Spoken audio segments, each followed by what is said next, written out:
Welcome to healing astro Helio live. আপনারা কেমন আছেন সবাই? আবারও একটা ভিডিও বাস্তুর সাইট ভিজিট নিয়ে কিন্তু আমি হাজির। নমস্কার, আমি astrologer Vastu consultant numerologist Suparna Pal Yadav.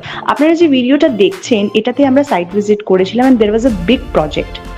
এই প্রজেক্টটাতে আমরা যখন কাজ করলাম তখন দেখতে পেলাম যে এই ফ্ল্যাটটা প্রচুর কোটি টাকার একটা ফ্ল্যাট, কিন্তু এখানে দেখুন একটা বেসিক, যেটা আমি বারংবার বলেছি আমার প্রত্যেকটা ভিডিওজে, নর্থ ইস্ট ঈশান কোণ আমাদের বাস্তুপুরুষের মাথা থাকে, সেই জায়গাটাতে একটা কিচেন হয়ে গেছে এবং কিচেনের সাথে সাথে কিচেনের পেছন দিকটাও একটা কাটিং হয়ে কিন্তু রয়েছে। তার মানে এই নর্থ ইস্টের কিচেনে যেখানে অগ্নির একটা তত্ত্ব এখানে এনে দেয়া হচ্ছে, এখানে কিন্তু একটা বিশাল বড় বাস্তুদোষ হয়ে গেল। এই বাড়িতে যারা থাকবে তাদের হেলথ ইস্যুস, ফিনান্সিয়াল ড্রেন হওয়া শুরু হয়ে যাবে। প্লাস আরেকটি বাথরুম ছিল যেটা হচ্ছে সাউথ ইস্টের কিছুটা সেকশন জুড়ে ছিল, সেখানে কি হবে, সেখানে কিন্তু টাকা থাকতে চাইবে না, liquid cash flow direction south east, সেখান থেকে ড্রেন হবে।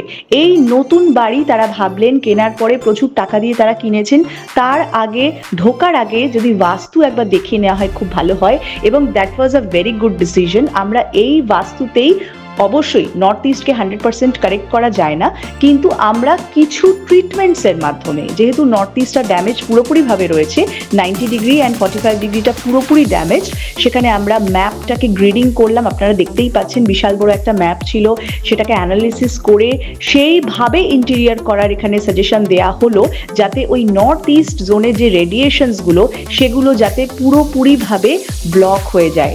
এখানে এন্ট্রেন্সের পরেই একটা মন্দির করার সাজেশন থাকলো, নর্থ ইস্ট জোন, সেখানে একটা স্পিরিচুয়াল স্কাল্পচার আর এলিমেন্ট এখানে দেয়া হলো।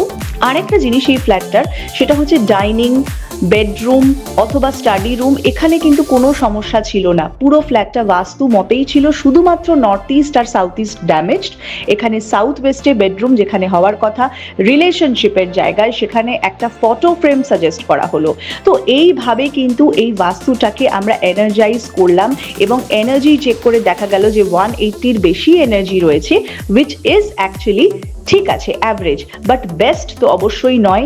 সেক্ষেত্রে আমরা সবাইকে বলবো যে বাস্তু যখন আপনি দেখছেন, দেখার পরে যদি কিনে নিয়ে থাকেন, ঢোকার আগে একবার অবশ্যই বাস্তু মতে বাড়ি করবেন, আপনার জীবন আরো ভালো হয়ে উঠুক। Healing astro, heal your life.